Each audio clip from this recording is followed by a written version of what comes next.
Welcome to Macon Memories. I'm Lynda Wright at Randolph-Macon College. Today is April 18th, 2013, and I'm here today with Tom Copler, Chief Information Officer at the college, who is retiring this month. Tom, can you tell us about where you grew up and about your early connections to Ashland? I grew up in New Albany, Indiana. It's on the Ohio River. Lived there for 18 years until I went off to college. During that time frame, I had relatives here in Ashland, Virginia, and I spent some summers with them when I was 12 years old, again when I was 14, I think, and back again when I was 16. And eventually, as I went off to college in 1961 at Ball State University, I was given an offer by my uncle, who lived here in Ashland, to come for the summer and work for Moore's Superstore, which was a lumber supply company much like Lowe's is today. And I was supposed to have enough work to make some money to be able to help pay for college. My parents were able to pay for tuition, and I basically was responsible for paying for room and board. So that was my initial exposure to Ashland and my getaway from Indiana. And I guess from that point I kind of branched out to look at other things in the world besides staying in the little hometown. Graduated from Ball State in 1966. Typical male for the time. Did not make all my courses on time and ended up going an extra semester. And at the end of my senior year, still with one course to go, I ended up coming back to Ashland to marry the gal that I had met while I was coming back in the summer to work. And I think the interesting part of that is the fact that we were introduced when I was 18. We were both 18 at the time. We're not impressed with each other at all. Second summer, I came back, and she was working in High's Ice Cream Store, which is the location of the current Welcome Center on Henry and England Street. And 4 years later, we married in St. Anne's Chapel, which now is owned by the college as well. So I have long and early connections to Randolph-Macon. St. Anne's right on that same corner, right across the street, I guess. Correct. And tell me your wife's name. Sandra Clay. And she's a local Ashland girl. She was local in Ashland. Her mother still lives at 130 Hanover Avenue.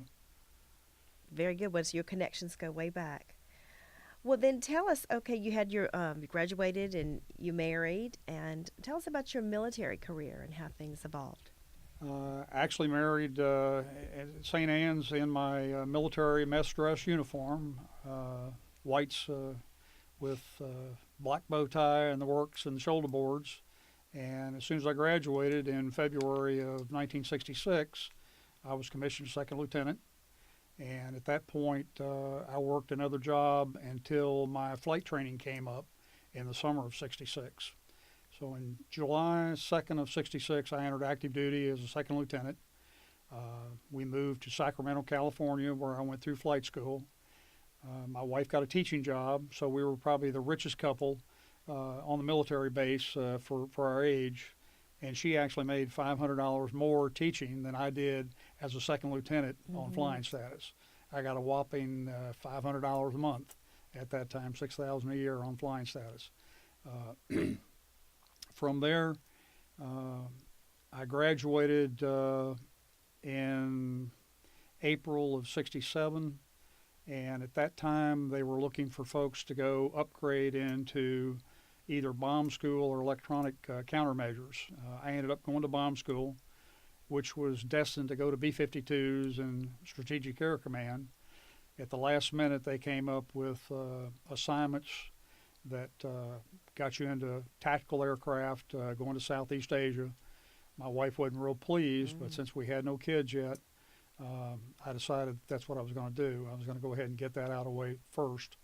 And so I volunteered for Southeast Asia flying an EB-66, and the EB was electronic bomber. We didn't bomb anything. We were actually electronic countermeasures that provided coverage for the strike force to try and keep the SA-2 missiles and radar-controlled guns away from the fighters that were going in.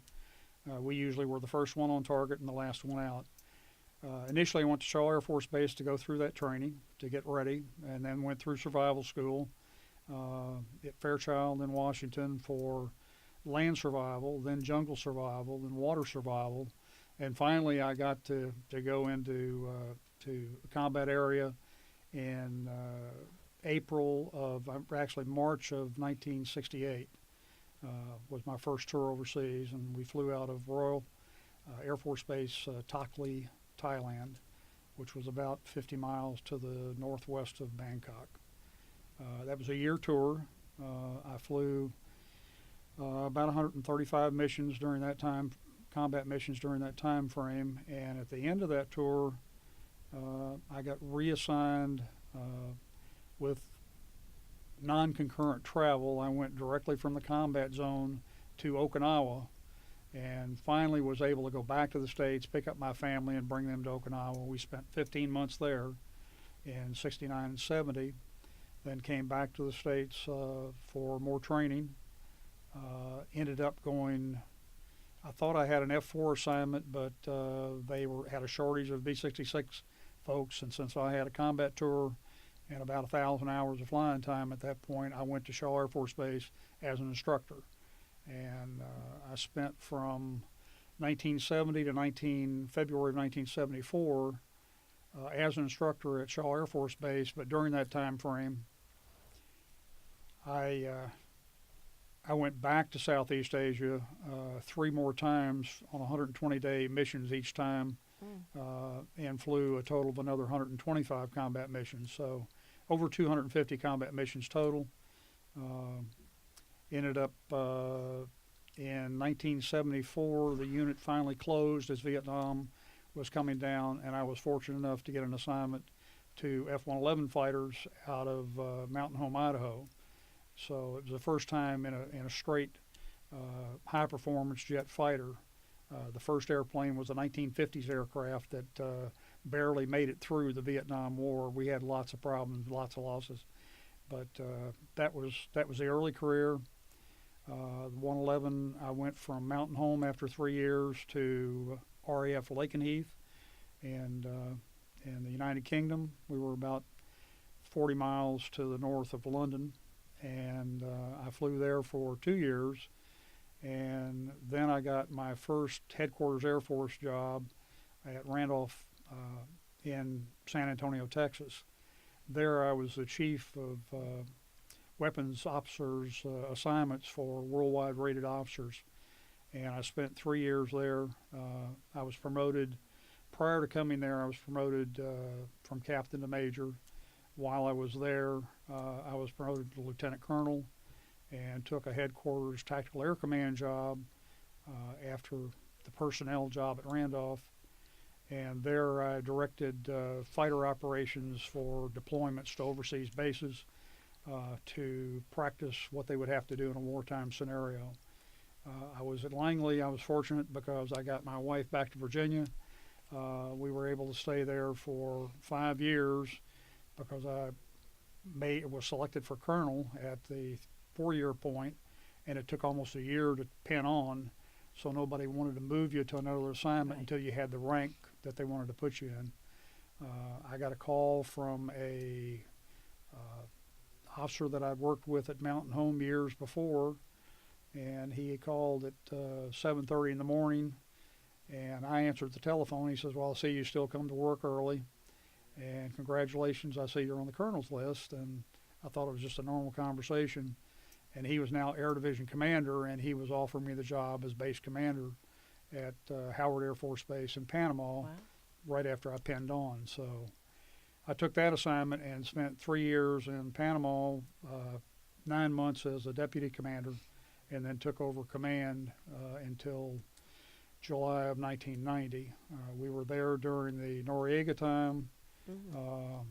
I actually I actually stood about 50 yards from Noriega being put on a C-130 in handcuffs to be brought back to the United States for trial.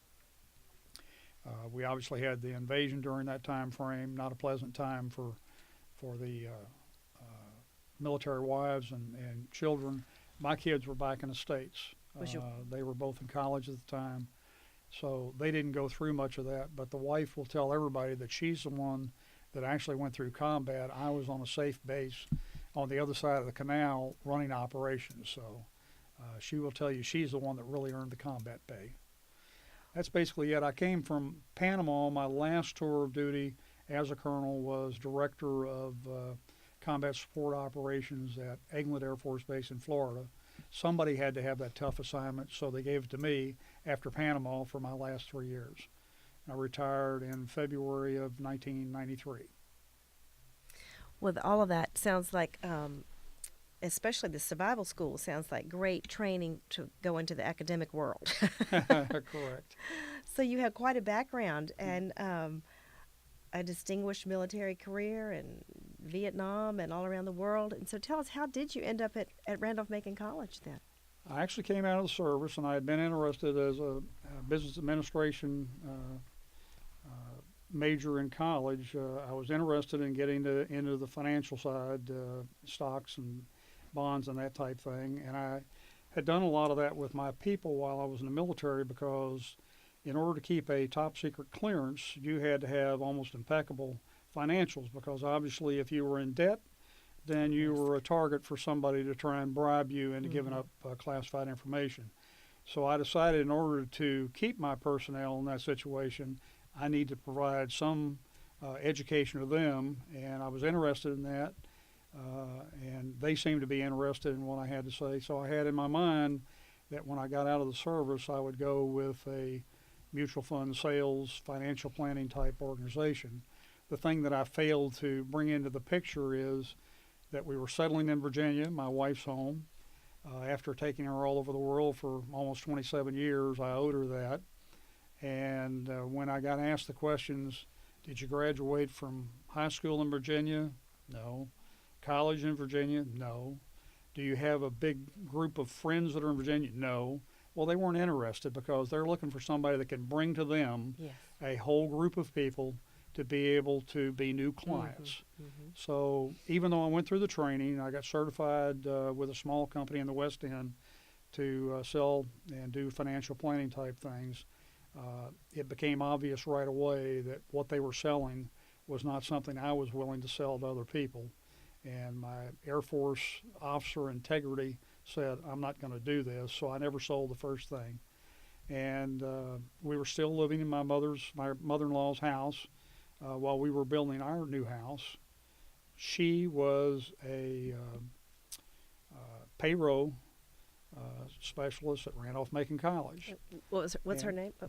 What was her name? That was Betty Clay. And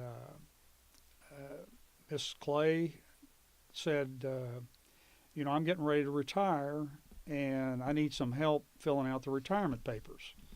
So I took all of the TIAA CREF papers and sat down and went through them based on some of the information that I had, and got everything ready for her, explained what we were doing and why. And she said, well, George Oliver is getting ready to permanently retire from the college. He's been working part-time as retirement benefits. Maybe you ought to go over and talk to Mr. Ball, who was then treasurer of the college, and take that job. And I said, well, I'd love to, but I'm looking for a full-time job, and George has a one-day-a-week job 9 months out of the year. That's not exactly what I'm looking for at age 50. So she kept on that, because I still hadn't found what I wanted to do after stopping the financial endeavors with the small company in the West End.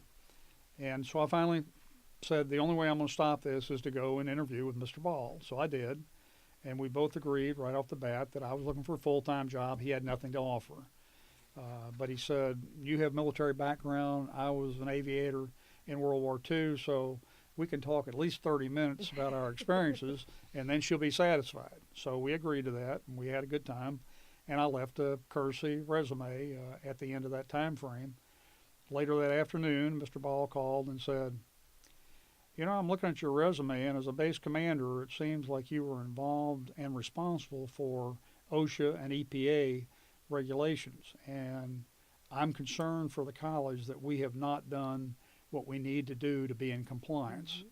Do you think that you could do plans and training programs for OSHA and EPA as well as the retirement planning? And he says, I really don't have a full-time job that I can offer you right now, but I will offer you a part-time job 3 days a week. And at the end of the year, if at all possible, I will get you a full-time position. But I won't know that until Mm-hmm. after the budget cycle comes up. Mm-hmm. So I agreed to that. I agreed to a part-time job in '94, and I worked Tuesday through Thursdays, 2 days at environmental health and safety, and 1 day in retirement benefits. Mm-hmm. And that went on for the first, all the way up until February of, or January of 1999. Actually, it was the Christmas of '98 that problems with IT came up, and I was offered a job by the then treasurer, John Lattis, to go over and try and get IT back up to speed again. They had a number of people that had quit, and the director was having problems with John's style of management. So he had just come in as the Yeah, in the business office, Right. right? Right. Mm-hmm. He had been there since, I think, he'd been there about a year and a half at that point. And were But you full time at the college at that point? Was I full time? You were Yes. already I was full-time full time after the first year. actually July of July of '95.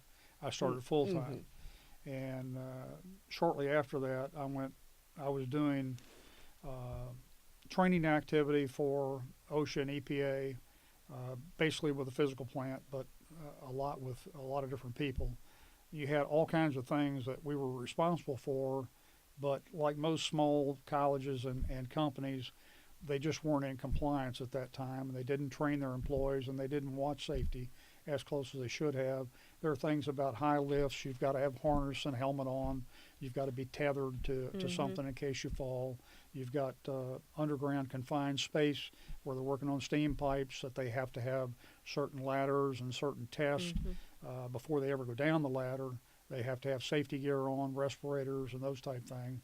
You have to actually test people on whether they have the capacity to wear masks and so forth, and so they have to have a breathing test to do that. There was bloodborne pathogens that you had to be trained on how you cleaned up any spill or any human fluids or liquids, and on and on. There are just all kinds of different things that you have to train, and you have to document that you had the training. Some cases you have to actually certify. We did a lot of training films. And each one of those programs has its own plan.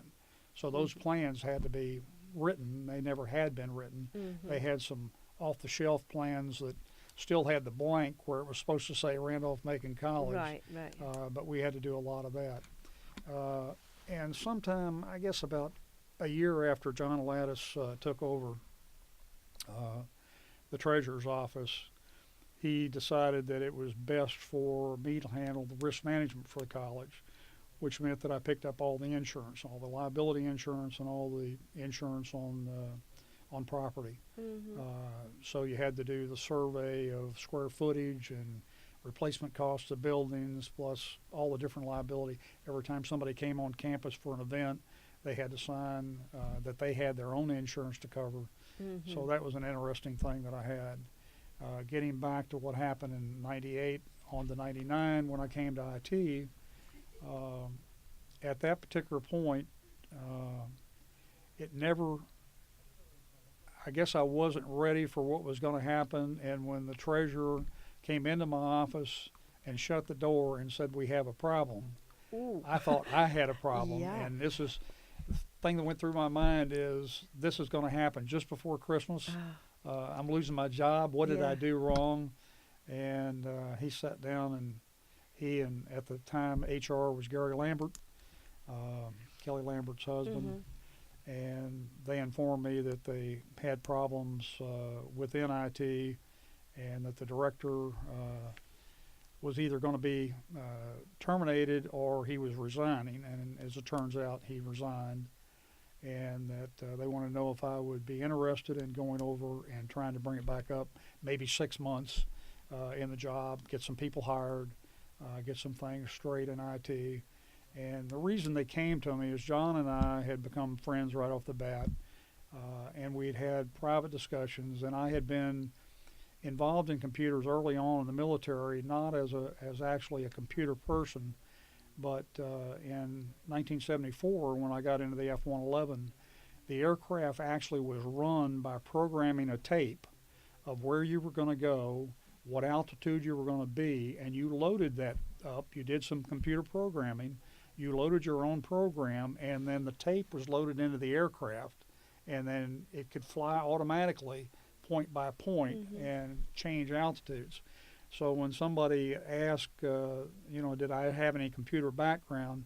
Yeah, from 1974 on, I was involved with computers one way or another. I had put my own computers together, done a little bit of things in the military, and obviously, as in my latter years in the military, we in the military were getting into computers. And as a base commander, I had a computer on my desk that was tied to the first of the internet type thing to be able to talk back to Langley Air Force Base in Virginia, our headquarters. So I had some background, and of course he knew I had management experience. I'd been a manager in the military from probably 20 years previous to that. So they were looking for a manager more than they were an IT person, and I had some IT time as well. So I thought about it and said yes, I'd go give it a try. And at that time, the determination was made that risk management would be turned over to physical plant, and that environmental health and safety would be turned over to the lab technician in Copler Science Center temporarily. And I spoke up and said, retirement benefits is still mine, because that's something I like to do. I felt like I really could help people and make them more aware of what they needed to do and understand what they were doing. So I kept that, even though probably in hindsight, I should have spent the extra 20% of the time that I was spending on retirement benefits in IT. But I just wasn't willing to give it up. So I think we did a fair job at both during the time frame, and obviously a lot of things changed, a lot of things happened from 1999 to today in the IT arena for Randolph-Macon College. One of my first challenges was 1999 was coming up on Y2K. Yes, talk about that, because that was such a big, the first scary thing event. First thing that I determined was the college had a couple of general meetings, but really no one had done anything yet to analyze what the problems might be, what we needed to do, how we were going to do it, what were the plans if we failed. So real quickly I had to get involved in that, and we had a number of meetings within the staff. Obviously I was hiring people as well, because we had lost 5 out of 10 people out of IT in a 45-day period. Oh so my. we had almost nothing. My. So you were really rebuilding. We So you were hiring. had no money. We had no user services. We had no network manager. We had no systems manager. So we were all new beans starting. We had Dean Heineman was still there, and Diane Thompson was there. Kim Fish had just arrived in November of '98, so she had less than 6 weeks on the job when all this was transpiring. The interesting thing was, to digress a little bit, when John Lattis brought me over and introduced me to the IT staff, he brought everybody into the conference room. He had me sit in the corner. He sat at the head of the table, and everybody knew there were problems, and the college had kind of looked at outsourcing IT. So they had no idea why I was in the room other than I was going to be talking to them about their benefits. So they had the They same all fear had that you the were having idea with that I was there to help out process them, and they were severance being package or replaced. something. Yeah. And I mean, their mouths dropped wide open, and in fear, I think even more when they found out I was going to be the new director of IT. But we got on well. We built a good team, and started building from there. The first thing I found out, besides the Y2K, the inventory was basically being kept on the back of an envelope, and nobody really knew how many computers we had on campus. There just really wasn't a lot of paperwork that had been done, or if it had been done, it's not anything I could find or anybody could point me in the right direction. Mm-hmm. So, besides the Y2K, we initially had to come up with what are we working with, and how many computers do we have to support, and what's the budget for it. And obviously, in the January time frame, you're already halfway through the fiscal year, and in most cases, like most offices, they had already spent most of what they had, so there was very little money for me to buy computers until July 1. The budget for the next year had already been set because back then we were doing our budget inputs in November, December, and then the board was meeting in January, February, cabinet in January, board in February to approve the budget. So not only was I behind in the year that I started, but I'm also committed in the year and a half later. Right. I'm 18 months worth, I'm down. So we looked at it, and John, one of the good things about it being under the treasurer and the fact that he'd had IT under him when he was at Virginia Power allowed me to have the advantage of him knowing what I needed. When I said I needed such and such, he was willing to go to the cabinet and say we've got to try and readjust things, get some money into IT to make this happen. So we set up a plan that at that time I told him with the number of people we had, the number of computers we had, we really had to get ourselves moving towards a 3-year cycle on refreshing frontline computers, meaning faculty, staff, lab computers, and classroom computers. And back then we had half the labs we have now, and the classrooms, I would guess that we had, out of 50 classrooms, we maybe had 10 that had a computer and an internet hookup at that time. So we had a total of, all computers owned by the college was less than 450 computers. Today it's 925 computers the college owns. Back then, the students, out of maybe 1,050, maybe a third of them had a computer, a desktop, big desktop, right. but not much.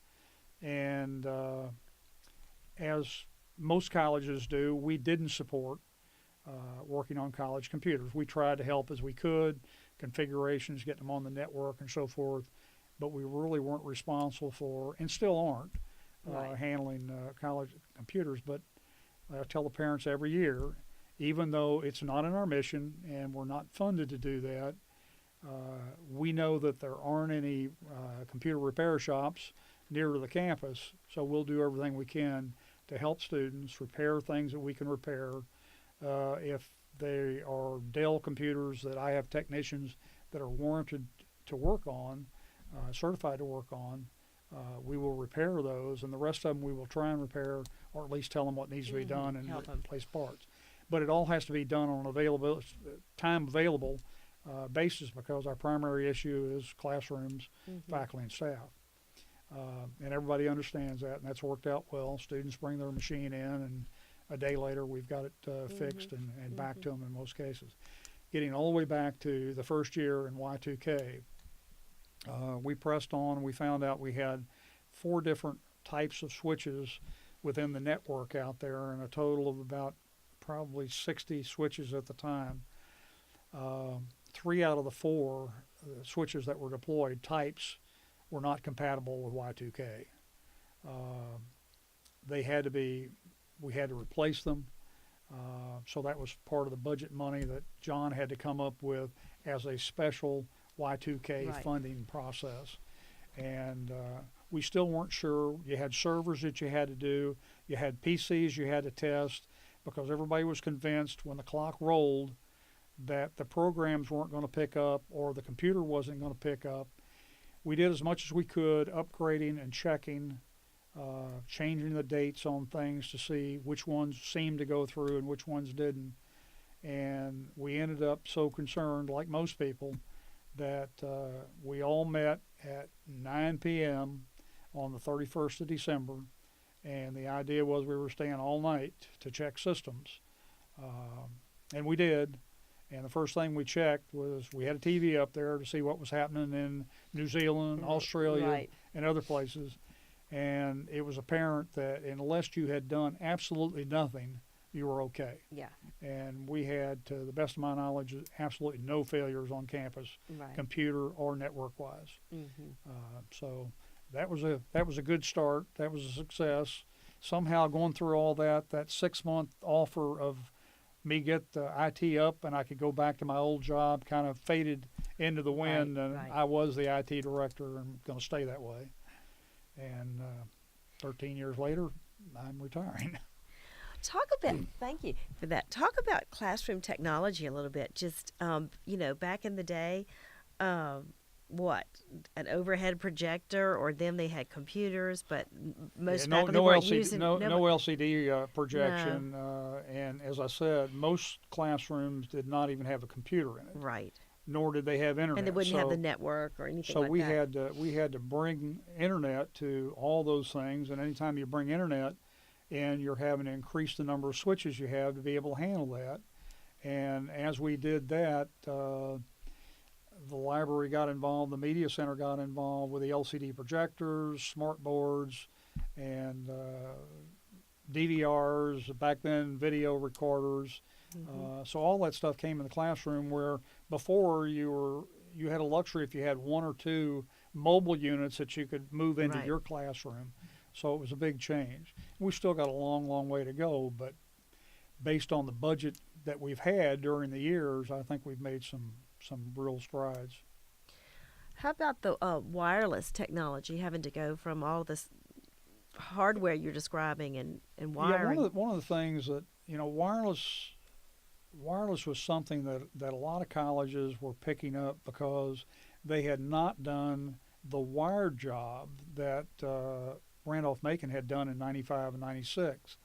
95, 96, they put down 12 miles of fiber optic throughout the campus, and every major building had internet service to it from the IT data center.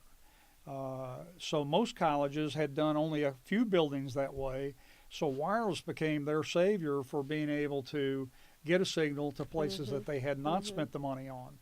We spent $750,000 putting that 12 miles of fiber optic in the ground, including under the CSX tracks to the other side to handle what now is a business office and development in those areas. Back then it was just some houses on Mullen Drive and things, and then the college bought those houses later on. Right. They became our responsibility to put internet there.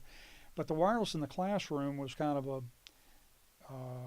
marketing thing, or on campus was more of a marketing thing than it was a necessity in the early days of wireless. And unfortunately, the budget years that we've gone through in the last 4 or 5 years, there hasn't been a great amount of money to be able to bring on new technology, but simply keep up what we had and try and keep it as stable as we possibly could.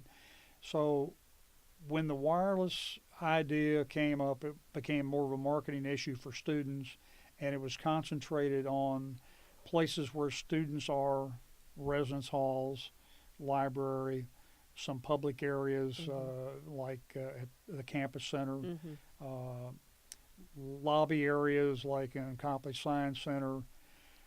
Nothing was ever put in for classrooms into the budget. The budget was extremely skinny. It started out at about $75,000, which didn't buy a lot of wireless. The only way we could do anything was if we bought the equipment and we installed it ourselves. We didn't get consultants. The only outside vendor that we had, we did hire somebody under the provost money to do the initial wiring on the library. And I think they put in something like 10 units, first floor and second floor.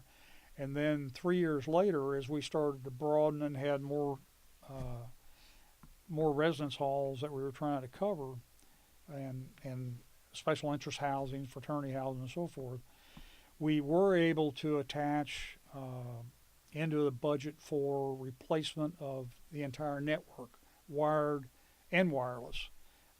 And we got a bid to purchase 100 wireless units, which at that time, or 120, I guess, and that was about twice what we had on campus prior, 3 years prior. And we were able to put that into a lease on a 5-year time frame, but still the money was so slight that the only thing we were really doing was upgrading and trying to expand the residence side of the house. The only thing that happened on the wireless outside of the library on the academic side were those departments that came up with their own money, either grant or through resource and plans, where they said, this classroom I want wireless because I want a mobile lab. And so we were putting wireless in based on them telling us they wanted it and them coming up with the money. We supplied the labor and the technology and the switch to be able to connect it to, but they had to buy the unit. And they did that over, I guess, starting 6 years ago. And you had mostly in Copler Science Center, you had physics had one, chemistry had some wireless, biology had a little bit of wireless, nothing in the Smithy end at all. But that was initial, and people today still say, well, the wireless coverage is not that great, and it's not, but we haven't spent the money that's required to be able to do that. It never has been in the budget, even though we've put it in for long-term capital projects and so forth. There are just other things that have always been more important. Mm-hmm. Most recently, we have been able, last year the college funded a almost $33,000 outside Wi-Fi setup for the first time, and the cabinet wanted to cover from Copley Plaza to Mary Branch Plaza. Mm-hmm. And so we have an outside Wi-Fi unit that's on the end of Haley. We have one on the end of the library. We have two on Foxhall. We have one on the temporary Macon Coffee, two on Copley Science Center, one on Mary Branch, one on Peel Hall. I think there'll be two. There are actually two on Mary Branch. But that pretty much has given us wireless coverage outside now through that entire area. Right. And I know there is, we want to press forward with that and spread that outside as well as more classroom. But remember, initially when we brought up the wireless, there was, in the early days, 6, 7, 8 years ago, when you started thinking about Wi-Fi, most faculty or most departments were not interested in Wi-Fi in the classroom. All they saw that as a distraction for students searching the internet or looking at their phone or whatever. So it never was that key. As years have gone by, more and more are requesting, and I think the next time, I think it's 18 months from now, we go through another refresh of the entire network. My guess is that budget will be increased considerably to cover most classrooms at that time and become much broader than what it is now. I think in total we have about 150, including the outside units now, of access points. For the college to be totally covered, offices and everything else, we probably need 3 to 4 times that number. So we're talking about a minimum, even if we did all of the labor and installation, of $500,000 or more just in equipment to be able to do that. So when people think that IT should be supplying more Wi-Fi, it takes money to be able to do that, and personnel. We've got, I have to remind people that we basically have the same personnel numbers on the staff today as when we had no Wi-Fi, when we had no cameras, when we had about a third of the computers that students have, let alone smartphones that are Wi-Fi. And we've grown from 450 to 925 computers that college owns, all with the same staff. Right. So they've done fairly well. Right. That's very well. Well, you mentioned cameras just then. Can you talk a little bit about the role of ITS in campus security and safety?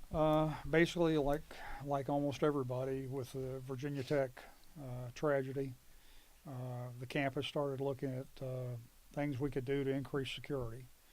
And one of those was to look at trying to provide surveillance cameras throughout the campus to give, again, a very small staff within campus safety the capability to have eyes on a lot of different places with the few people that they had.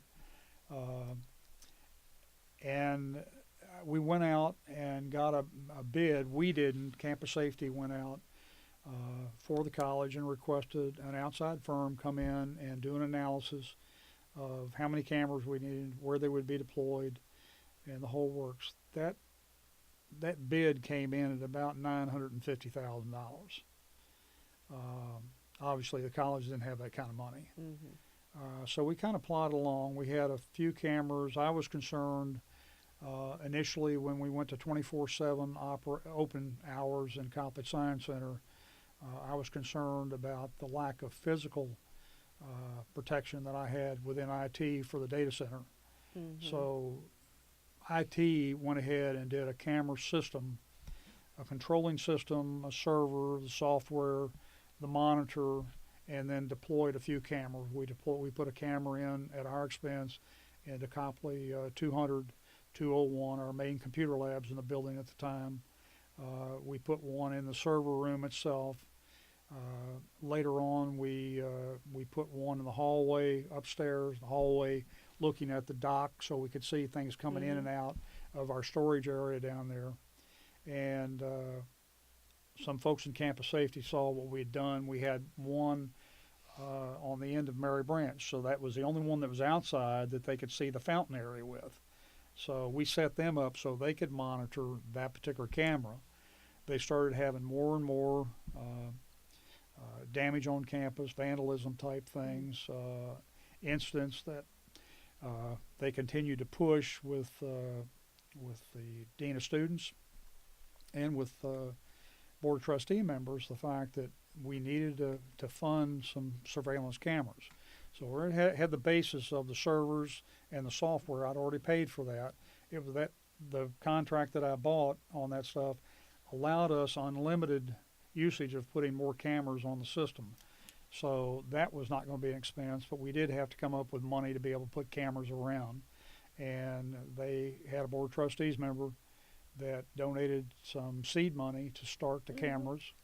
And they initially purchased, I think, well, before that, the dean of students had purchased on their own, some for a laundry room and a couple other places that they were having problems. And when the board of trustee member offered to put some money on the table, it was a significant amount of money and came up with, in two different phases, where I think they added a total of about 32 cameras in different places around campus. We helped survey where they were. We ended up putting a bid out again.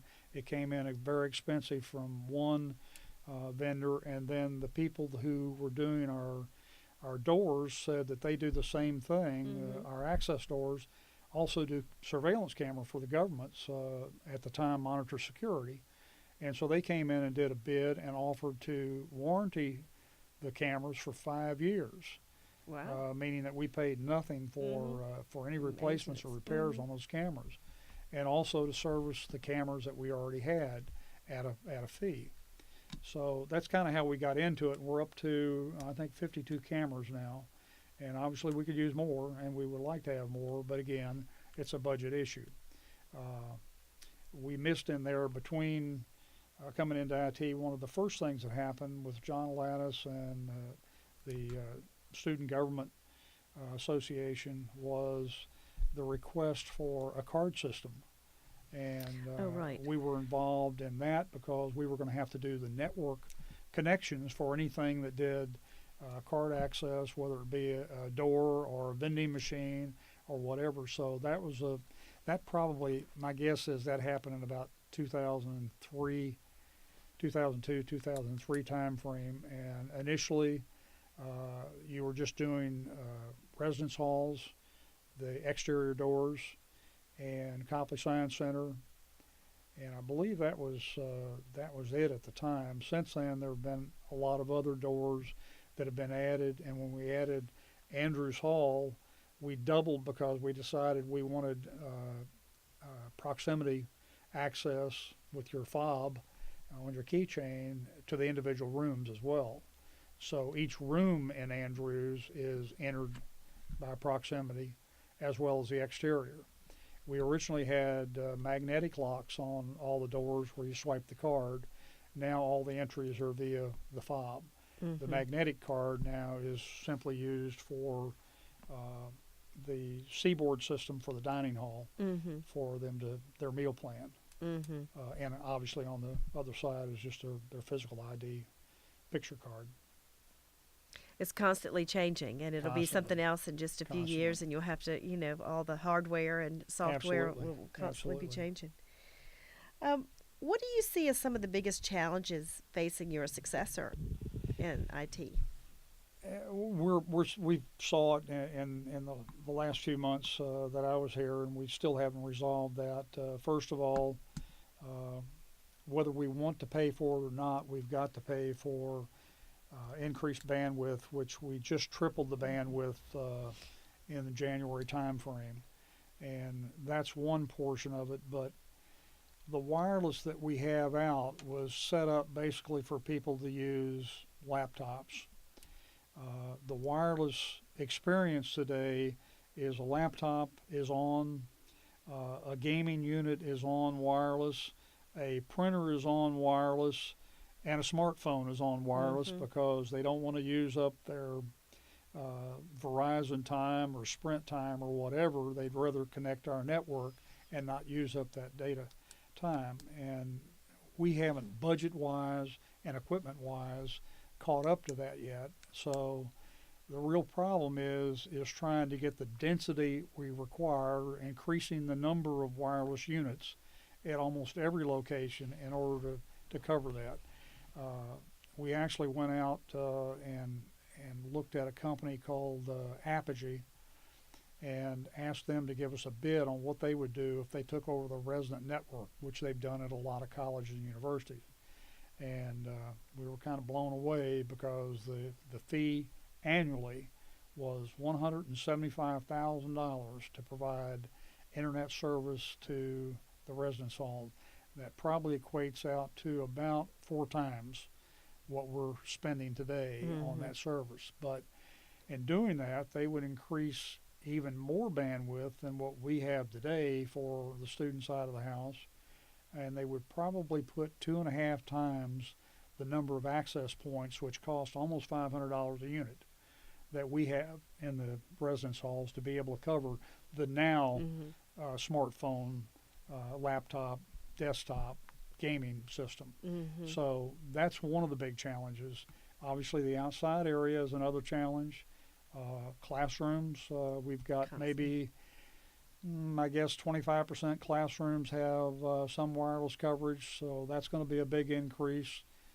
As I said, I think we're looking at least $500,000 if we're going to completely cover the campus. One of the things that we had kind of backed off on because the technology seemed to be coming where they were going to do something called WiMAX, and that basically was going to be Verizon, Sprint, Alltel, AT&T coming to a campus and basically putting a wireless capability, putting enough antennas around in buildings and outside to be able to give you wireless coverage every place, and then students simply buy into that program. They buy that telephone, they buy that service, and the college does the same, and it doesn't make any difference where you are under that bubble on campus, you've got wireless. Well, if that were the case, we would have been able to, if they made that, had done that successfully, we would have been able to avoid all of our expensive equipment and management and put that off onto the telephone company.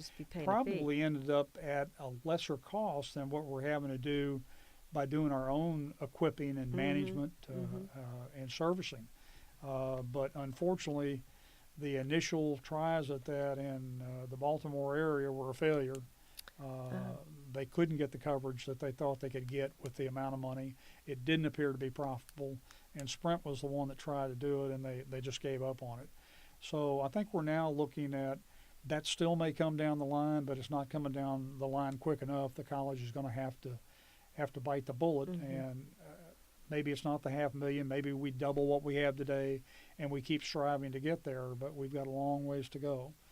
Another thing that I definitely would like to have seen, but the money wasn't there, and I understood that, was digital signage throughout campus. I think it's both a marketing tool. It's impressive to students and parents when they go into each building and they see a digital display there that has current campus events. You can even put up the names of the students that are visiting for the day. It's also an emergency type thing. All the screens can be lit up at one time with whatever emergency is going on. So if you're not at your desk or your telephone's off or whatever, if you walk into a building, you know there's a problem. There's a tornado. There's a thunderstorm. There's something that we're locked down on campus. Stay where you are. I think we've got a good system now, but that's just one more element to it from a marketing standpoint, from a daily communication standpoint, and from an emergency alerting type thing. And that's something that I would like to see us get into the budget at some time in the future. I think every building, it would be impressive if someplace close to when you walk into the building, you could see the current things for the day. And it could be designed. I mean, the library could have things that are designed specifically for the library with the understanding that anything, an alerting type thing or whatever, then the central network is going to take over and put on whatever the dean of students, the provost, or the president of the college wants up at that time. But that's something I would like to see us go to.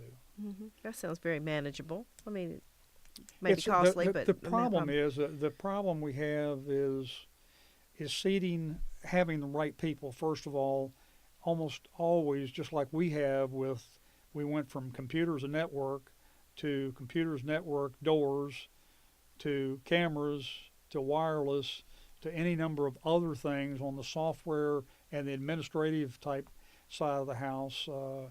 There are so many things out there. We're trying to do more with the same number of people, and we've done a fair job at that, but there comes a point where you actually have to say, if we want to do this, we have to designate somebody to do it. And there's going to have to be a designated person or team that's their job, is to run that system. And they can help people like the library or Copler Science Center set up what they want on a day-to-day basis. But there has to be somebody that puts the college information in there and controls when that goes on. So. Yeah, it's the same that across campus. We find that in the library too, where we're doing more, and library staff has not increased. That's part of a small college campus. You have the same functions, just like in the military. If you were in a large squadron, all the different jobs that you had, you got one of those, one of those, one of those, one of those, and you've got it all covered. Then you get into a smaller squadron that has half the number of people. You have all the same jobs that are required by regulations. So now you have 3 jobs, and you have 2 jobs, and you have, and that's the same way it goes with a small college. And we all understand that, and we do the best we can with it. And I think we get great support from the administration in being able to do that. The one thing I didn't mention, getting back to IT, that there has been a huge increase in the administrative system under Genzabar from where we were years ago under Quo Data, where it was very, very limited the number of people that used it. At that time, you had 3 or 4 offices that basically used it. Admissions used it, development used it. Registrar, obviously. Registrar used it. But it didn't do the things we do today, where it goes all the way to My Macon Web, does the advising portion. The students get their grades there, all kinds of information on it. Library accounts. Library. Athletic department is big into all the search type things for student athletes that are admissions has got in the system. So that's probably quadrupled in the amount, where it used to be you had maybe 30 or 40 people that were involved someplace on campus with it. Now almost everybody on campus, whether faculty, staff, or student, is involved with the Genzabar system in one way or another. Is Genzabar the best in the world. Almost every administrative system has their niche, and what you do at a smaller college like this is you find something that you can afford that does the basics. It doesn't mean that admissions can't find something out there that's better than the Gensbar module to do what they do. But now you're talking about multiple databases. So it means trying to connect that to the others without losing something. So it works extremely well. And I think the system that Diane Thompson and Richard Alonzo set up and run with the coordinators out of each one of the main offices that have a module, they're pretty much self-contained, and they get together on a monthly basis to go over problems and issues and work very, very closely with Gensbar. It's not perfect by any means, and they work full-time, both the coordinators in each individual module and the administrative staff within IT, the analyst. But I think they've done wonders over the years in trying to get a system that does the best we can and for what we can afford. We actually, 8 years ago, I guess, 9 years ago, paid the equivalent of about $500,000 for the program.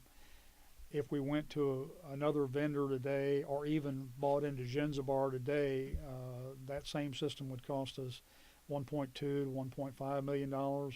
And the annual fee we pay is someplace around $120,000. Some of my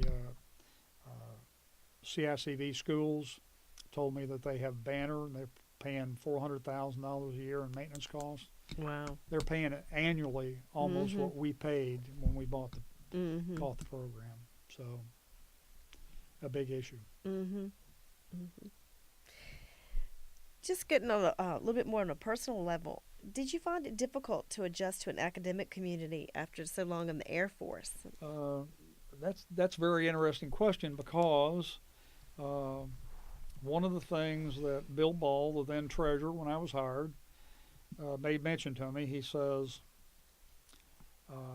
based on my knowledge of the military in World War II and your experience, my guess is you would be lucky to last 6 months here.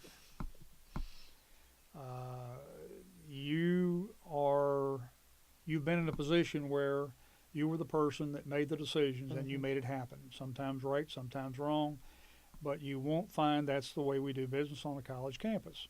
Most things are done by committee, or they're done by a group of people, whether it be the cabinet or whatever, and things take longer to do than what you're used to. You're used to analyzing, coming up with a solution, and acting all in a very short period of time. And it doesn't work that way here, and you're going to get frustrated.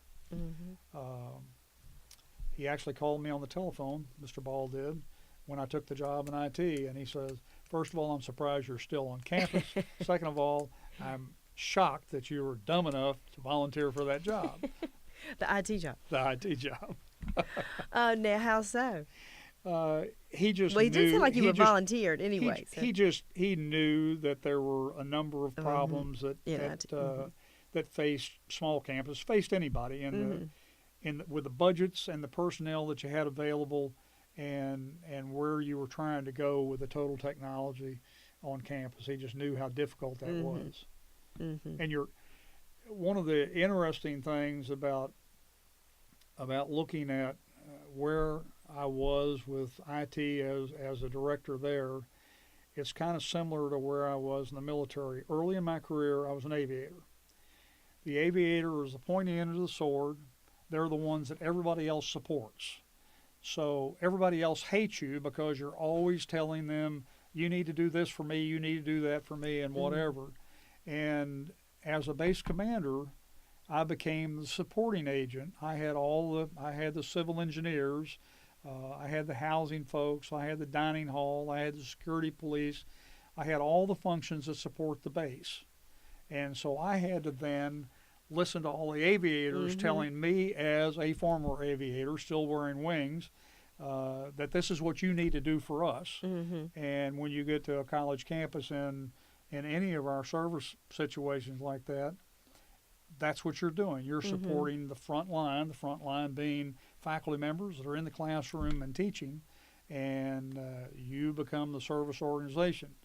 One point I did make when I got into IT, because there was a real problem in the way IT worked and the way IT was treated. And one of my initial moves was I visited a few people that had problem with IT technicians.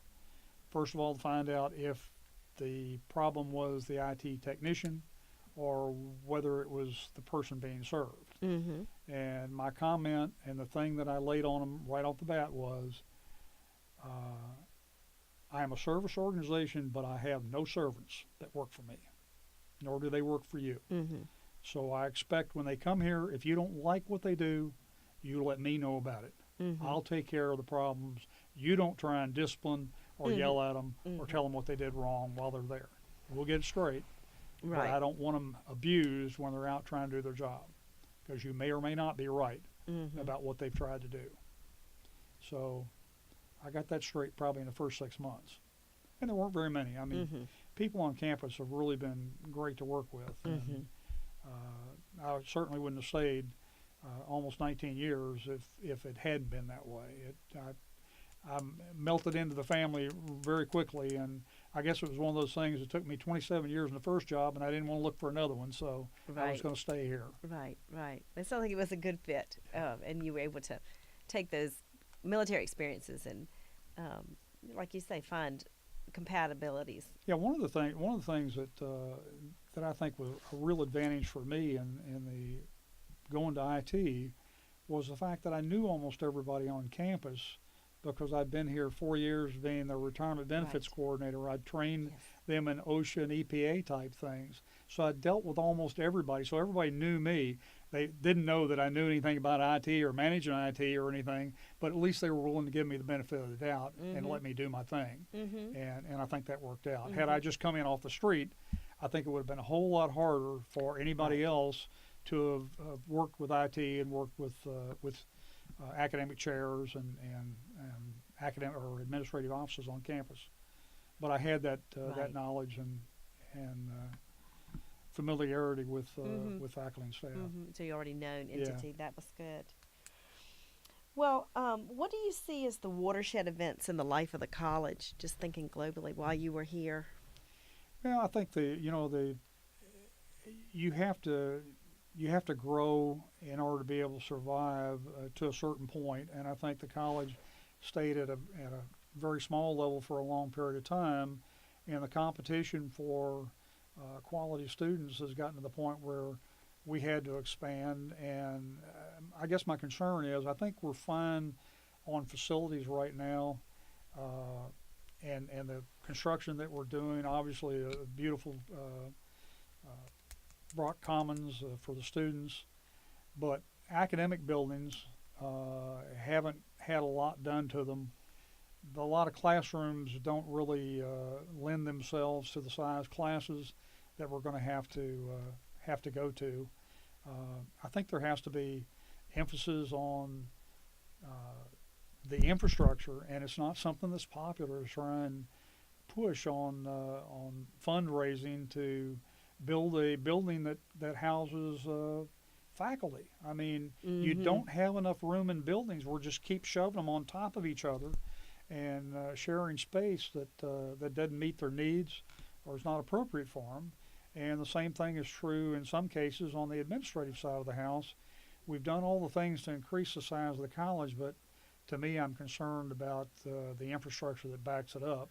And you can only have faculty and staff that are put into poor living operating conditions for so long before the economy takes off and they start moving on to places that serve them better. Mm-hmm. I'm just concerned that we're getting way behind on that particular element. But college has got a bright future. What I've seen, the financials are great. They've done the right things at the right time. I know a lot of people look and say, why in the world are we coming up with all this debt and coming up with new residence halls and new Brock Commons, and we're talking about, we've done the addition on the pavilion. We're now going to do another dormitory. Well, all the dormitories are pay for themselves as long as you keep the students coming in. Right. So that's really not an issue. The idea of the other things being done, the annex for Copley, the library pavilion, and Brock Commons, there's no better time to try and build Right. because you have construction costs are down because there are a lot of people available to do it, and the money is available at lower rates than Interest rates are not are right. there historically. So it's a perfect time to be building. And the college appears to be in excellent financial shape. The people that are running things seem to know. I've gone through, in my time at the college, I've gone through. That's when I said I need to retire. I've gone through at least three of every cabinet level. They've changed at least 3 times since I've been here. So I said, maybe it's time for you to change as well. If you've had 3 treasurers and you've had 3 presidents and 3 provosts. So, yeah, it's been a good time. But no, I see a bright future for the college. Well, good. Any last words if you were to sum up your years at Randolph-Macon? Any other memories you'd like to share about your time here? It's been a great time here, and it really the number of jobs that I've had have all been interesting. I do remember that when I initially came to the college, I was working in the office over campus safety that Catherine Hall now occupies, and I was so involved in writing regulations, redoing the retirement plan, and those type things that Bill Ball, as a treasurer, didn't have a lot of meetings. If he needed you, he called you. Otherwise, you did your own thing. And mine was mostly writing. I wasn't interacting with folks the first year, the first few months. And nobody told me that the college closed down for Christmas. And campus safety was open 24/7. Right. So when I came to work each morning during the Christmas holiday, I had no idea because I had no internet then. There was no network for me to work on in '94. I just barely had gotten a computer to be able to write up plans and print them out. And I'd worked 3 days, and I had somebody come up from downstairs and say, "Are you going to take any time off during the holiday?" And I said, "Well, I'm saving my vacation time." I said, "In vacation time, the college is closed." You didn't notice there weren't any other So I many worked cars. 3 days and didn't notice nobody else was there. You I had your came in head in the down. morning early, and I left late, so didn't make any difference to me. you I had- didn't make that mistake again. That's right. But great memories, great folks that I've worked for, and just enjoyed it. I mean, people have been kind to me, and I've tried to provide the best service I can in any one of the jobs that I've had, and I have very, very fond memories. A whole lot of different situation than what I had in the military. Remember there, I was moving every 6 months to 3 years, flying combat, being away from the family, moving houses. I think we had 13 different moves, going through housing and everything else. And to think that I found a job after the military, that I stayed on the same campus for the entire time, a few different jobs, but I went home to the same house for 19 years. That was a real treat. Don't plan to move any place, so I intend to be connected to the college for a long time to come. Well, that's good. That sounds like a very gratifying experience that you've had. And thank you so much for sharing your memories with Macon Memories today. Thank you. Thank you.